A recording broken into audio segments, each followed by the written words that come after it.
வணக்கம் ஃப்ரெண்ட்ஸ், உங்கள் எல்லாரையும் நான் பிருந்தாஸ் கிச்சனுக்கு அன்போடு அழைக்கிறேன்.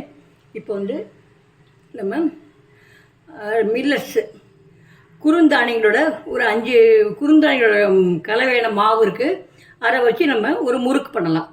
அதுக்கு முன்னாடி நீங்கள் இதான் ஃபஸ்ட் டைம் பார்க்குறீங்கன்னாக்கா என் சேனலை சப்ஸ்கிரைப் பண்ணிக்கோங்க, அதோட பெல் ஐக்கானையும் கிளிக் பண்ணிக்கோங்க.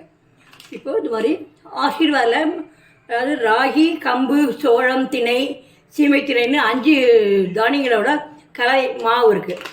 அது ஒரு கப் இருக்குது. இந்த ஒரு பாக்கெட்டை நம்ம கட் பண்ணி போட்டோம்னா இந்த ஒரு கப்பு வருது. இதுக்கு நான் அரை கப் அரிசி மாவு போடுறேன். அரை கப் பொரியல் நல்லா திரித்து அரை தளிச்சு வச்சுருக்கேன், அது போட்டுக்கிறேன். இப்போ அதுக்கு ஒரு ஸ்பூன் நான் வெள்ளை எள்ளு போடுறேன்.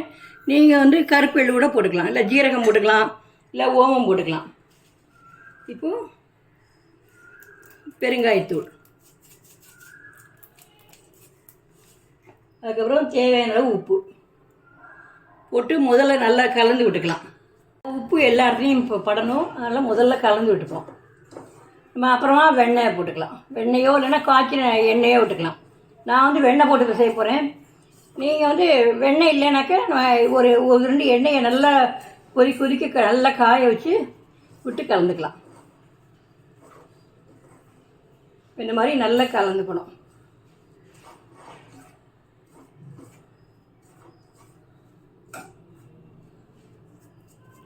இதில் 1 டேபிள் ஸ்பூன் வெண்ணெய் போடுறேன். போட்டு நல்லா கலந்து விடுவோம்.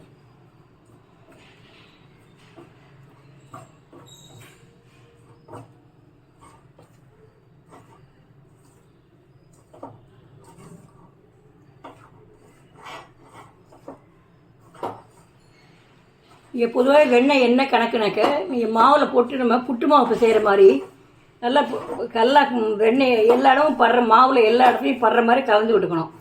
கலந்து விட்டுட்டு நீங்கள் பிடிச்சிங்கனாக்க இந்த மாதிரி பிடிச்சா உருட்டை குழக்கட்டை மாதிரி நிற்கணும். அதை ஊற்றி விட்டால் உருக்க வரணும்.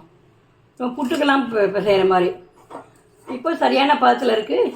இப்போ நம்ம தண்ணி விட்டு இப்போ செய்யலாம். அதுக்குள்ள அடுப்பில் எண்ணெயை காய வச்சுருவோம்.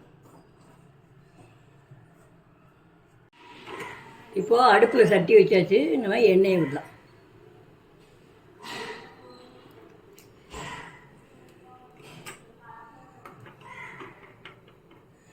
எண்ணெய் காயட்டும், நம்ம அதுக்குள்ளேயும் மாவு பிழிஞ்சிடலாம். இந்த மாதிரி மாவு பிழிஞ்சாச்சு. இனிமேல் உலக்கில் போட்டு புழிஞ்சு எடுக்கும். இந்த மாதிரி கரண்டியில் புழிஞ்சிட்டு போட்டிங்கனாக்கா நல்லா ஒரே மாதிரி வரும். இப்போது சுவையான அந்த மில்லட் மாவில் கலவை மாவில் செஞ்ச முறுக்கு ரெடி. அதையே கடைசியில் உள்ள மாவை அடியில் புளிய முடியாது, அதை சீடை மாதிரி உருட்டி போட்டிருக்கேன். அதுவும் டேஸ்ட் பார்க்கணும் எப்படி இருக்குன்னு. நீ செஞ்சு பாருங்கள். செஞ்சு பார்த்துட்டு உங்கள் ஒப்பீனியனை கமெண்டில் போடுங்க. நன்றி.